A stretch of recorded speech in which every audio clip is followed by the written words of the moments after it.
Hello friends. आज हम ये बात करेंगे कि थॉट्स को कम करने के लिए हम दूसरा कौन सा साधन अपनाएं।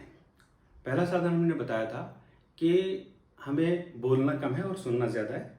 जितना हम बोलते हैं उससे लगभग दुगना हमें सुनना है। फिर हमने बात की कि सुनना कैसे है।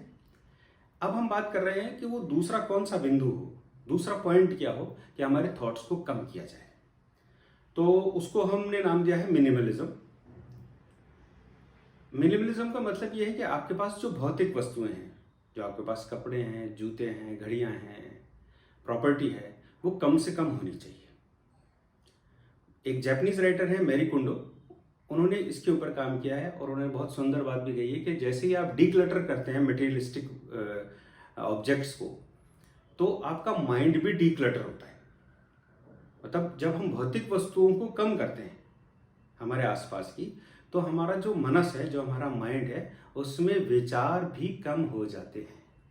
ऐसा मैरी कुंडो का कहना है। अब हम बात करें धर्मों की, तो धर्म में सनातन धर्म, हिंदू धर्म की बात करें तो हिंदू धर्म के अंदर दो मुख्य आदर्श हैं। एक तो पुरुषार्थ है और एक आश्रम व्यवस्था है। पुरुषार्थ है धर्म, अर्थ, काम और मोक्ष। तो अर्थ और काम दोनों भौतिकता से संबंधित हैं, लेकिन इन दोनों के एक तरफ धर्म नामक पहरेदार खड़ा है और दूसरी तरफ मोक्ष है। तो इन दोनों को बीच में रखा गया है, अर्थ और काम को। अर्थ आर्जन करना बहुत ज़रूरी है, पैसे कमाना बहुत ज़रूरी है जिंदा रहने के लिए, इकोनॉमिक एक्टिविटी करना ज़रूरी है, लेकिन वो इकोनॉमिक एक्टिविटी कैसी हो? धर्मपूर्वक। इसी तरह काम भी हमारा एक सहज आदत है, सहज स्वभाव है हमारा। तो काम भी कैसा हो? धर्मपूर्वक। तो पुरुषार्थ से हमें बात समझ में आती है कि मिनिमलिस्टिक वस्तुओं को एक्यूमुलेशन जब करते हैं तो वो धर्मपूर्वक होना चाहिए। इसी तरह अगर हम आश्रम व्यवस्था की बात करें तो आश्रम व्यवस्था में ब्रह्मचर्य, गृहस्थ, वानप्रस्थ और संन्यास 4 आश्रम हैं, जो कि 25-25 वर्षों में विभाजित किए गए हैं।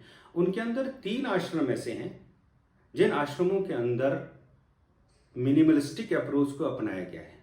भौतिक वस्तुओं से दूरी बनाने की बात कही गई है। उसमें ब्रह्मचर्य है, वानप्रस्थ है और संन्यास है। इसका मतलब यह है कि जो जीवन अगर हम 100 वर्षों का माने तो लगभग 75 वर्ष ऐसे होने चाहिए जिनमें हम मिनिमलिस्टिक अप्रोच रखें, वस्तुएं हमारे पास कम से कम हो और डिटैचमेंट का भाव हो। इसी तरह इस्लाम को देखें।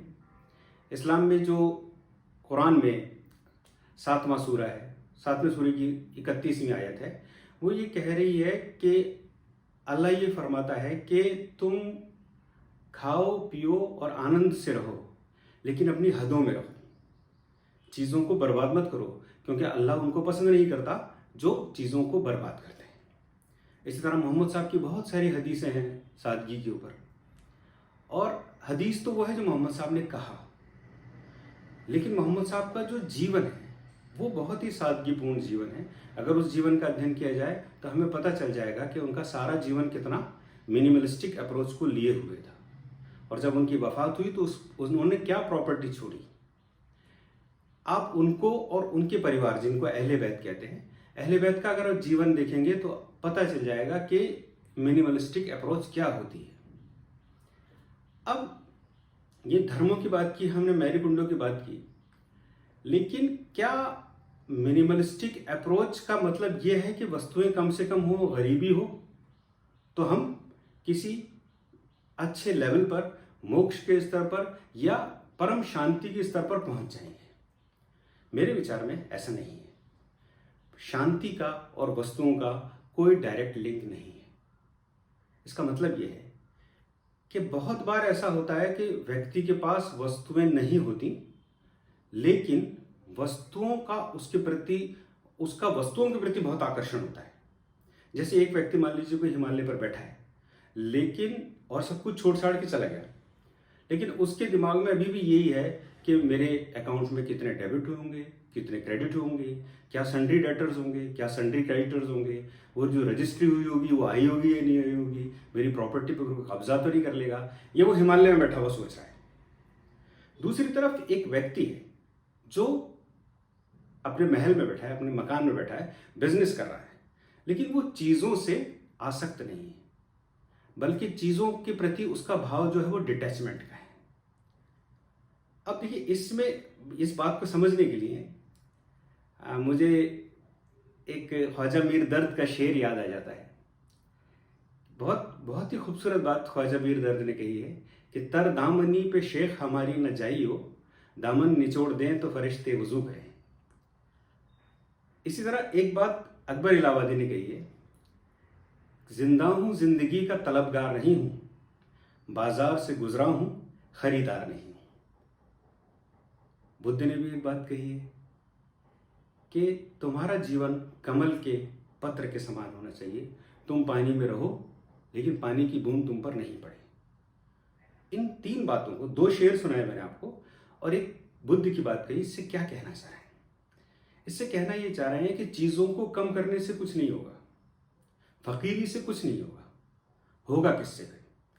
होगा इससे कि आप चीज़ों के प्रति अपना एटीट्यूड बदलें, आप चीज़ों के प्रति अपना रवैया बदलें। और एक बात हमेशा याद रखें कि आप चीज़ों के ओनर नहीं हैं। You are not the owner of your property. ये जो मोबाइल आपने अपने हाथ में लिया हुआ है, आप इसके ओनर नहीं हैं, बल्कि आप इसके यूज़र हैं। आप प्रयोग कर रहे हैं, इसका इस्तेमाल कर रहे हैं, उपयोग कर रहे हैं, उपभोग कर रहे हैं इसका। फर्ज कीजिए कि आज किसी व्यक्ति की मृत्यु हो जाए तो उसका मोबाइल, जिसका वो ये समझता था कि मैं मालिक हूं इसका, कल से कोई और उठाने लग जाएगा। कल से पत्नी उठाएगी, बेटी उठाएगी, बेटा उठाएगा, तो यूज तो होगा उसका। तो वो व्यक्ति यूजर था लेकिन अपने को मालिक समझ रहा था।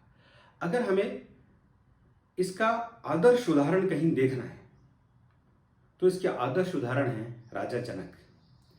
राजा जनक इस नॉन पॉजेसिवनेस के आदर्श उदाहरण है, जो कि अपने महल में ही रहते हैं, उसी ऐश्वर्य और विलास के बीच में रहते हैं, लेकिन उनका जो रवैया है, जो उनका एटीट्यूड है चीज़ों को लेकर, वो बहुत ही डिटैचमेंट भरा है। तो चीज़ों से कोई फर्क नहीं पड़ता, चीज़ें कितनी भी हों आपके पास, लेकिन फ़र्क पड़ता है इससे कि उन चीज़ों के प्रति आपका एटीट्यूड कैसा है। क्या आप अपने आप को उन चीज़ों का मालिक मानते हैं, या आप मानते हैं कि मैं इनका प्रयोग करता हूँ, चलिए ये किसी भी दिन जा सकती है, किसी भी दिन आ सकती है। एक कहानी ओशो साहित्य में पढ़ रहा था जिसमें एक युवा सन्यासी को ये कहा जाता है कि तुझे अगर अब सीखना है तो तू राजा जनक के पास जा। तो वो राजा जनक के दरबार में जाता है, जाकर दरबार में वैसा ही ऐश्वर्य और भोग दिखता है, तो उसको लगता है कि मुझे मेरे गुरुजी ने गलत जगह भेज दिया।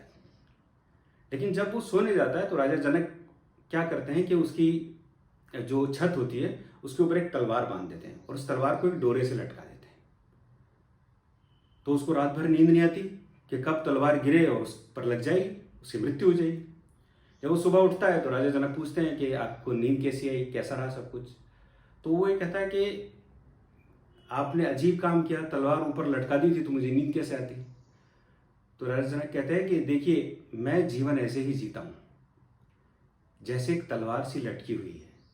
मुझे हर वक्त इस बात का भान रहता है कि मुझे ईश्वर के पास जाना है। कुरान में अल्लाह कहता है कि मैं तुम्हारी शहरत से भी ज़्यादा करीब हूँ। इस बात को हमें समझना है कि सेंस ऑफ पॉजेसिवनेस छोड़नी है, मटेरियलिस्टिक वस्तुओं को छोड़ने से कुछ नहीं होने वाला है। Thank you.